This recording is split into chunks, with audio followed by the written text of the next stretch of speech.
Guys, some of you think that you have to be really tall and have a lot of money to get women. This is a myth, all right? You have been sold a lie. Let's talk about looks. It is so important to be attractive. People judge you based on your looks. Not because we're superficial, but because we like something pleasant to look at, and your looks say a lot about how much you respect yourself, how much you value yourself, how well you take care of yourself. And women, we want to feel protected by you. So when you work out and you have strong shoulders and you dress well, that makes us feel good. And the kind of dress and looks that different women like varies. I tend to like the corporate guy in a suit. Some women hate that. They like the guy, you know, in the I don't know whatever.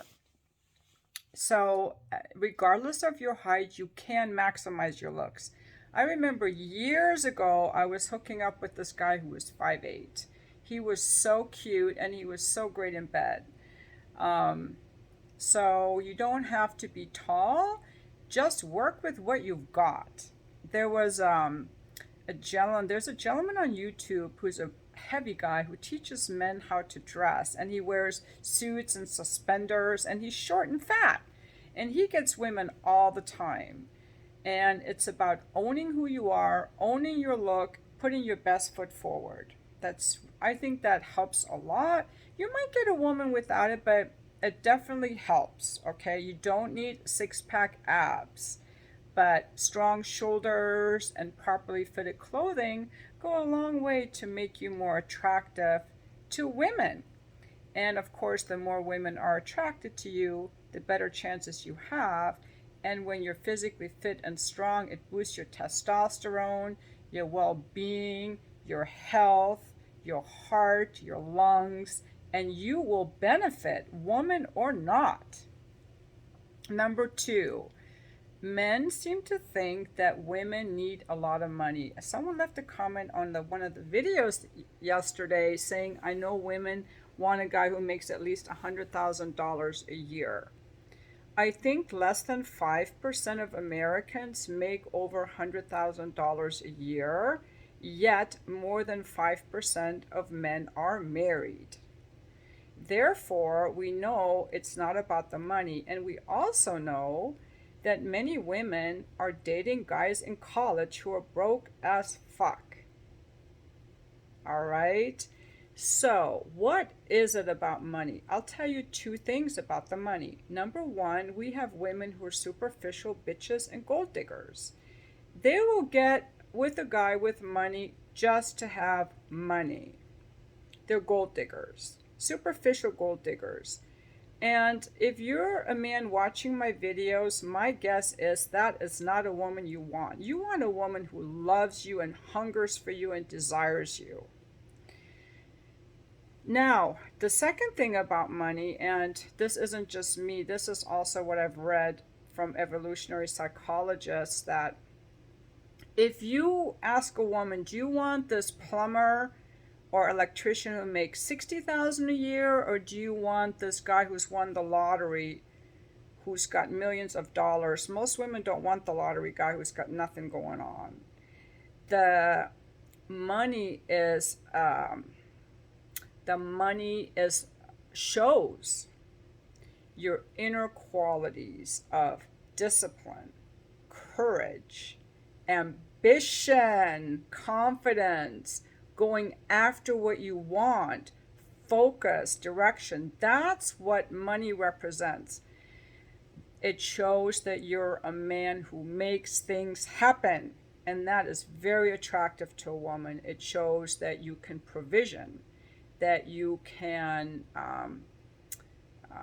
that you have resources and that you can provide. I would say that um, women often want a man who earns more, but some of that is changing.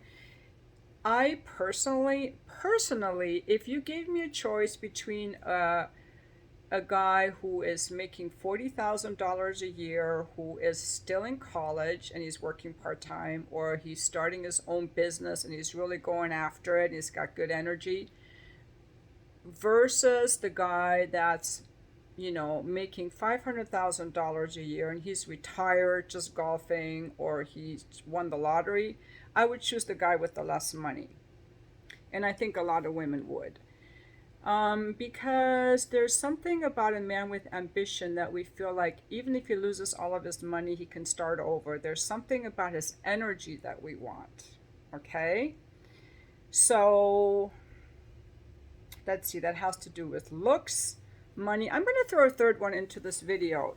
Another comment I had on a video the other day was, I don't want to date a woman who's had a bunch of men because she's always going to be wishing she still had that Chad, that perfect guy who fucked her really well. You guys are way too obsessed with other men's dicks. You guys are way too obsessed with other men's dicks. And I was reading in this book I'm reading right now that men are jealous of women's sexual pasts and women are jealous of men's emotional pasts. You guys are way too obsessed with penises, and that's part of your evolutionary strategy. Penis competition and penis envy, that's part of what you have in you. But just know that that is something you made up, because for a woman, the sex is always the best when she's with a man she cares about, in my experience and in my opinion. I'm not saying for all women. The sex is always best for a woman when she's with a man she cares about. Now, exceptions could be if a woman really enjoys intercourse and she's with a man who has erectile dysfunction. She may wish that he still had better erectile function. But I will tell you for myself, I remember when I think about all the guys I've had sex with in my life, there were some guys that were really good in bed, better than my ex-husband. But who turned me on the most was my ex-husband. And he wasn't the best in bed. And the guy Nate in my book, The Fuckless, oh my God, he was so good in bed. But would I want to date him? No. Because he was just a player, fuckboy.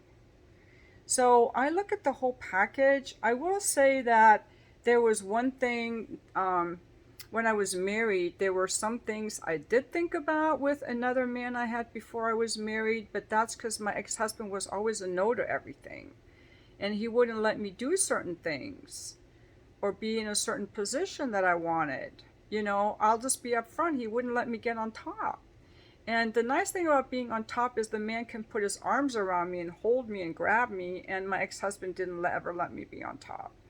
And so I kept thinking about the guys I knew from before I got married who let me be on top. But I never thought about their penises or that they thrusted longer or better or whatever. You guys are making this shit up. Believe me. In the romance books, the women are in the romance books, in most of them, the penis is not even mentioned. It's like, his jawline and his gaze, and my heart was fluttering, and his thighs,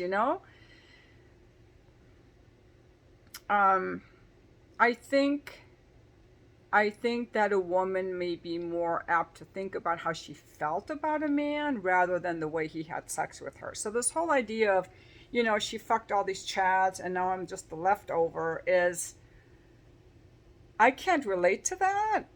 Maybe that happens to some women if they still haven't gotten over their ex and they haven't healed that. So I would definitely make sure that anyone you're dating is no longer pining over their ex. That's absolutely basic, but it has nothing to do. If she's over her ex, I don't know why she would be thinking about she'd rather be fucking him than you. I don't know. I don't think so.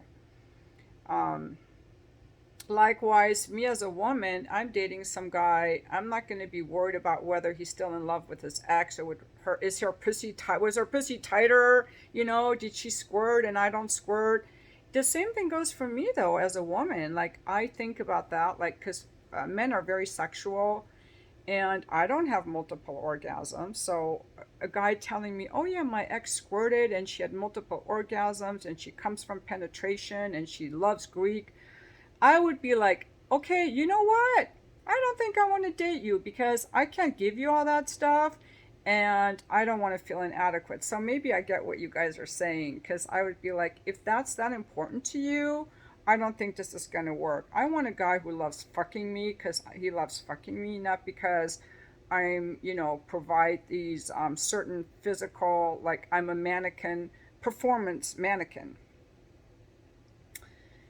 Um, yeah, that's all I want to say. Drop your comments.